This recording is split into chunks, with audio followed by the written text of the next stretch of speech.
Predstavniki Ministrstva za naravne vire in prostor nadaljujejo obiske v porečjih, katerih namen je pregled opravljenega dela na vodotokih ter pregled načrtovanih del na vodni infrastrukturi za prihodnje obdobje. V četrtek 14. novembra se je državna sekretarka dr. Lidija Kegljevič-Zagorc s sodelavci mudila na porečju Dravinje in se srečala s tamkajšnjimi župani.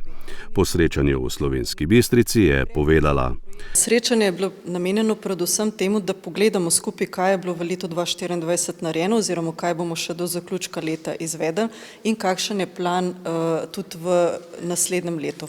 To se nanaša predvsem na vzdrževalna dela, se pravi na tisto gospodarsko javno službo, na sanacijske ukrepe.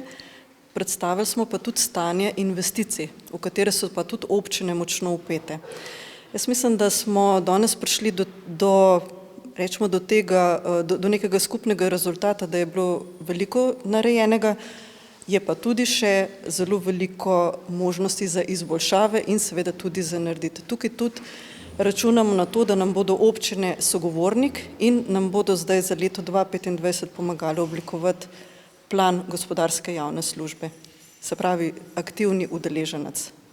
In kako je s pogovori zadovoljen župan občine Slovenska Bistrica, dr. Ivan Žagar? Jaz res pozdravljam tovrstna srečanja, ker je na tem bilo predstavljeno, kaj je bilo na naših vodotokih narejeno, izrednega vzdrževanja, kaj iz investicij in kaj se načrtuje za naprej.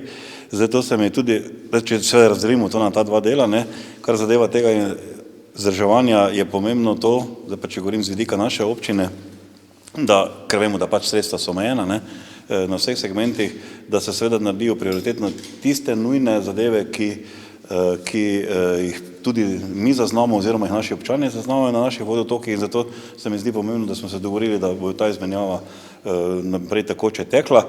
Za drugi del smo pa, zdaj pa če spet ostane naše občine, pa seveda gre za dva projekta, ki sta pa za nas recimo vitalna, eden je poplavna ogroženost mesta Slovenska Bistrica in drugi projekt je poplavna ogroženost, ki je povezana z potokom Poskava. Zdaj to se navezuje sicer na Dravinjo, mi zdaj tu projektno dokumentacijo že pripravljamo in tudi tu gre za to, da pač pričakujemo, da se bojo prioritetno reševali tisti deli investicij, ki bodo seveda to poplavno ogroženost pravzaprav reševali tako za mesto kot sem že omenil za Polskavo. Zdaj, seveda, kar se tiče mesta, s tem v bistvu rešujemo dva problema. Na eni strani je samo ogroženost, potencialno z vidika poplav, vemo, da smo v teh